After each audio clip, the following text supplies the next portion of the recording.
So first question is, does media and technology aid compliance? I do think that it aids compliance because I think technology makes media a lot more trackable.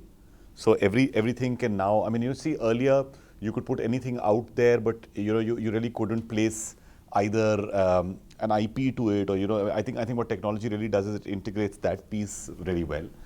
In that part, it aids compliance. When technology is so far ahead that people cannot keep a track of it, it does exactly the opposite. So if you look at piracy, I mean, if a person cloaks their IP and then they're going off some other torrent and doing whatever, now suddenly I'm seeing a whole lot of torrent sites, etc., which are being blocked. But still at the same time, I think there are enough smart people who will find a way around it. So in that sense, they're trying to be non-compliant. I mean, so I could actually give you 100 examples on both sides. The fact that there's GPS, there's IP, everybody, everyone has a digital identity. All of these things definitely lead to a lot more compliance. But then the smartest of the smart will always find a way around it. Okay. What is the future of news media with technology as the disruptor? Because taking forward your So you see, there are two sides to it. One part is that there is a lot of what has digital done? Digital has democratized, information. So you can be independent of the organization you work for. You can be a person who's a publisher, a content creator, a person who has an opinion, a reviewer, a blogger, any of these. The minute your opinion is aggregated by a bunch of people, you are a publisher. You're a source of information. Yeah. So Vice, which is one of the biggest new media agencies, actually comes out of what? Here is a person who feels that what he wants to consume is not being fed, he's not being given that by the media, sets up his own little blog, starts putting up videos, starts putting all of that together, and suddenly creates one of the largest new media companies. So in that sense, what's happening, I think, with media is that this democratization of information is allowing for a lot more opinions, is allowing for a lot of new media generation, but because of the capacity of digital also to store so much, not just produce so much, but store so much. So I think the archival part of media is also something which is being really supplemented at the same time. When you look at news laundry, just look at the small little things, Youth Ki Awaaz, news laundry. There's something which I've been consuming a lot because I do a lot of work in the entrepreneurial space called Ink 42. So there are new media organizations that come up almost every day. How will they monetize is going to be the big question. They will all find a little audience, but how will they monetize is something I think which is important to consider. So, when you talk of compliance, we always think of, in terms of film industry, you have the censor board where it's enforced upon you. Okay, and now there are protests against it, there are voices against it, and it shows that, this forced compliance is actually harming in many cases. So, what do you think the path forward is? So you see, many people turned and said that number one, I think our censor laws are very archaic. And whenever laws are really old and archaic, they only seem to suit what is the hegemony.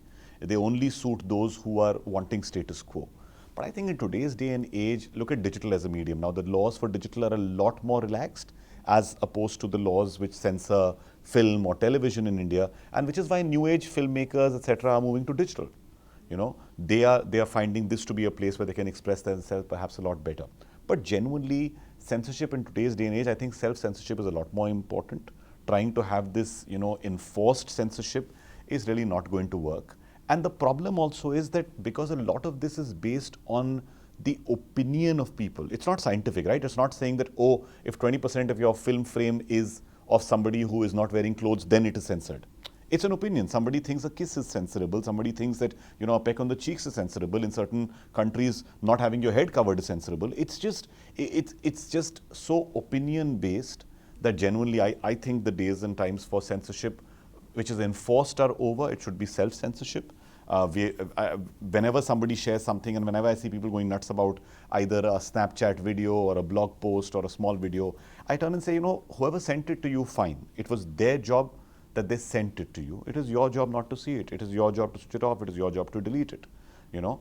Yes, some amount of harm will always be done because maybe the person who doesn't consume it. I listen to a lot of audio, podcasts, and I see the American podcast. I was listening to one about the election, the US election, and at least 3 times as it started, the person turned and said, "If you've got small children in the room, you please listen to it once yourself and then see whether it's worth it for them." So there's an advisory not an imposition. Again, you need to be advisory in that sense. Tell people, educate people. That's far more important. Okay.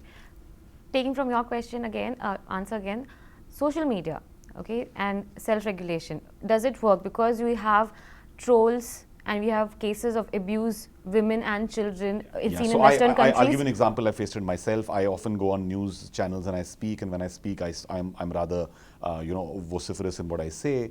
And once I said something against someone in the establishment, and I got trolled for 2 days on Twitter regularly.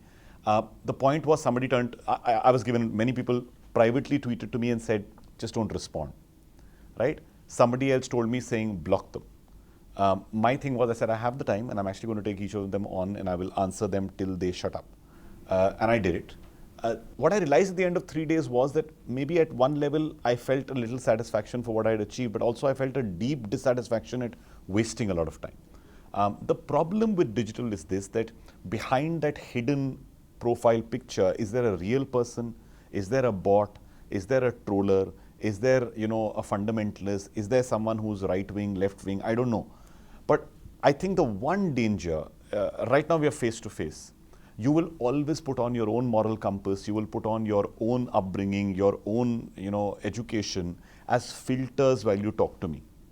While on digital, because you're hidden behind a screen, I think people's true character actually very often comes out, or if it's an imposed character which they've cooked up, even that comes out as a much more, the decibel levels are a lot higher. So I do think that, that's one of the problems of the digital medium. But for every person who I found who was against the view I had and who was abusive and who was, vitriolic and who questioned everything from my religion to where I'm born to how much I earn and am I a taxpayer, everything I was asked. But for every one of those, there was also another person who came up to defend me. So as long as the people are there to defend you, I don't mind. I mean, it's a fair fight. But there are times when I feel that the vitriolic becomes too much and it's too many people on one side and maybe just an individual on the other. I think at that time you need more than an Uber having an SOS button. I think digital needs to have an SOS button. Okay. So self-regulation and not enforced regulation, even on social media.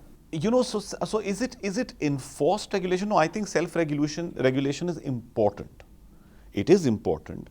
But again, as I said, is that if a medium has been created for you to share your opinion, however vitriolic your opinion, it is an opinion, right? It might be completely opposed to what I say. Yeah, things like abuse, things like, really going out, I think it just gets really dirty very quickly. And that's when you do need to go out and maybe call out. So, for example, Kamal Khan was called out for all the things he used to say to these women. He apologized because somebody went and did a legal case against him, right? Similarly, certain accounts are blocked. There's a lot of fundamentalist accounts that are blocked. I think that is important to do. But as I said, when you create a medium like this, these are the cons that come with the pros.